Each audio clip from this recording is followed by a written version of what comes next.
Samantala, DA umapela sa mga lokal na magsasaka na magtanim ng maaga bago ang posibleng pagpasok ng mga bagyo sa bansa. Ang detalye mula kay Marshina Toro. Marshina.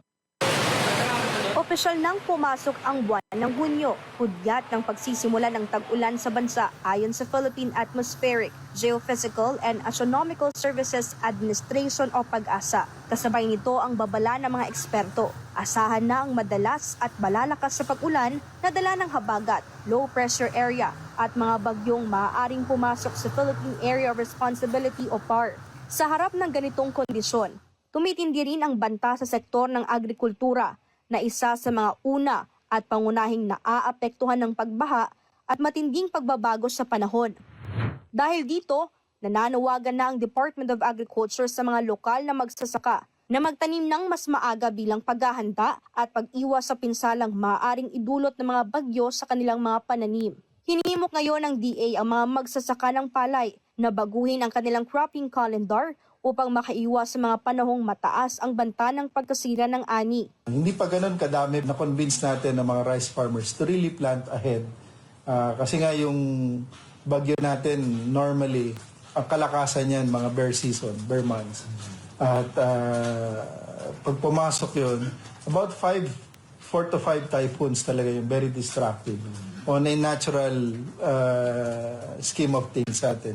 Batay kasi sa tala ng Department of Agriculture, umaabot sa 400,000 hanggang 600,000 metric tons ng palay ang nasisira taon-taon tuwing tag-ulan dahil sa sunod-sunod na bagyong humahampas sa bansa. Pinakamatinding epekto sa mga lalawigang pangunahing pinagmumula ng supply ng bigas, bagay na hindi lang nakakaapekto sa kabuhayan ng mga magsasaka, kundi maging sa supply at presyo ng bigas sa merkado. Ngayon kasi pag panahon ng bagyuhan, ang pinaka-apektado dyan yung eastern part ng bansa natin hanggang dito sa norte. Kasi yung trend ng bagyo na malalakas talaga. Starting from Eastern Visayas, Bicol region, itong eastern side ng Luzon, plus yung Calabarzon at saka Western Visayas pag panahon ng habagat.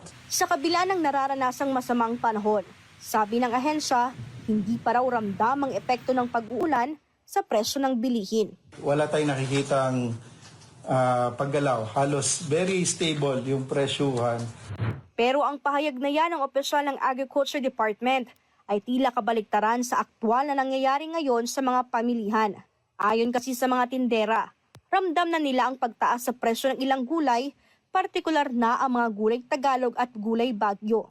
Dahil sa matumal na bentahan, umaaray na ang ilang nagtitinda ng gulay. Napakatumal. Sobrang tumal. Ilang buwan na itong mahirap magtinda ngayon. Kasi ang mga tao, bumibili na lang yata, luto eh. Bumibili man sila ng carrots, pa isa-isa na lang. Patatas isa. Ganun, hindi kagaya nung araw na kilo-kilo. Ngayon narana.